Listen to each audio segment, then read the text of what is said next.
Welcome back to the workshop, handyman. Just had something that came up today that we were noticing. I'm here in sunny South Carolina, which of course is supposed to be nice and warm, and man, we've got some blue skies out there. But I'm telling you, it's cold out here. I believe we still even have a little bit of snow left over from the other day. So yes, it does get cold in South Carolina.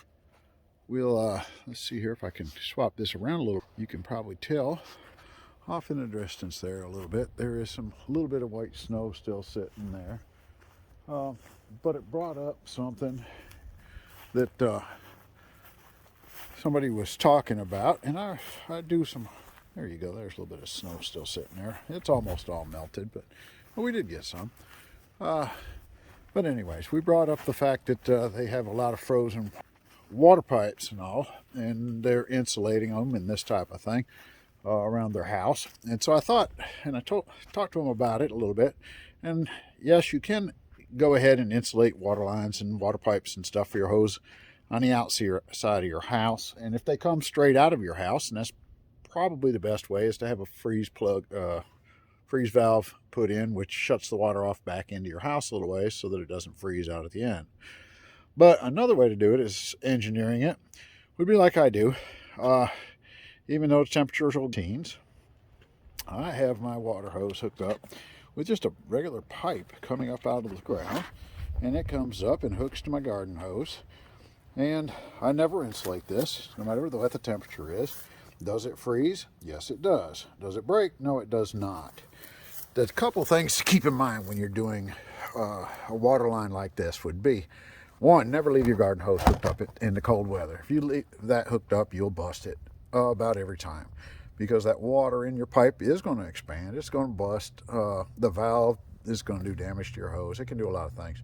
So always make sure you take that loose, let it drain out as best you can. The next thing you need to do is engineer it so that you don't have to worry about it insulating it. If this one freezes, the way it's configured, as long as you have it coming up out of the ground, and I have these all over the yard, different hose configurations, always have. But you have to have this style of valve on it so that when the water does freeze in here in the cold temperatures, this valve sets a plug that comes down and shuts the water off.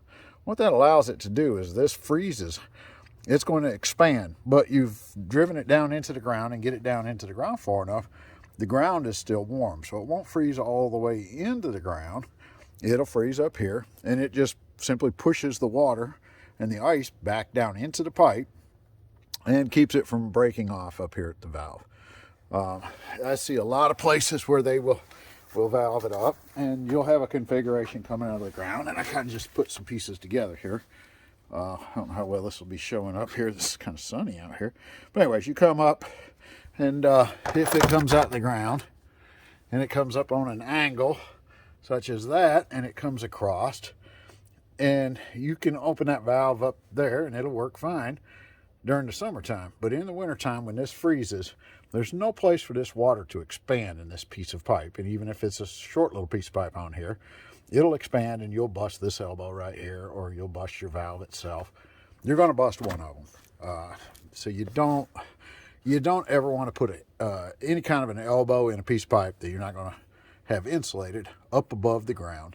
Keep them straight pipe. Make sure your valve is shut off straight down.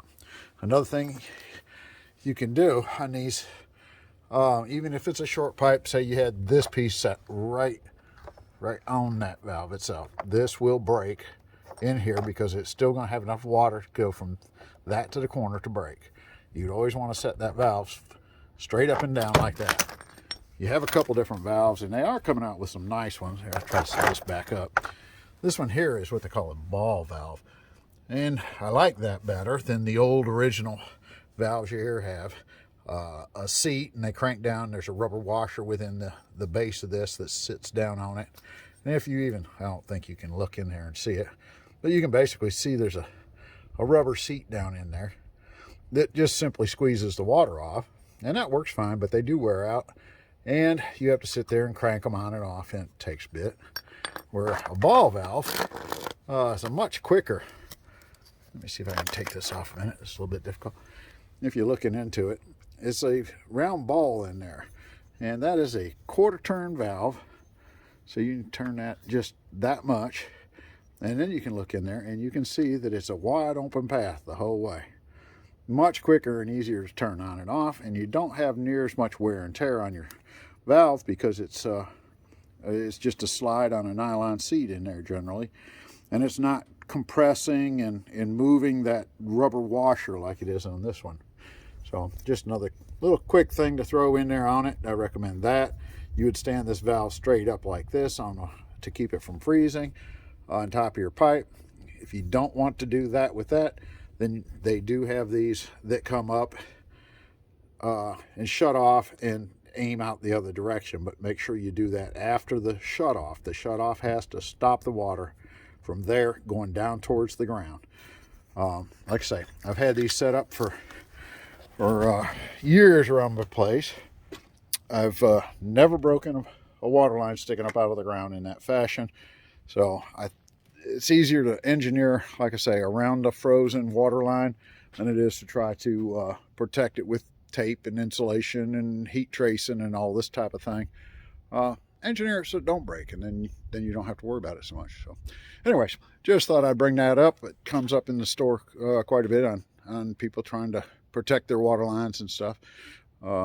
It's an alternate way. Engineer it so that it freezes, it doesn't hurt itself, it has a place to go, and you'll have a lot less trouble. So anyways, thank you. If you find this tip helpful, please hit that subscribe button, and the little bell will let you know when I post other helpful tips, and I do appreciate it. It helps me out if you do that.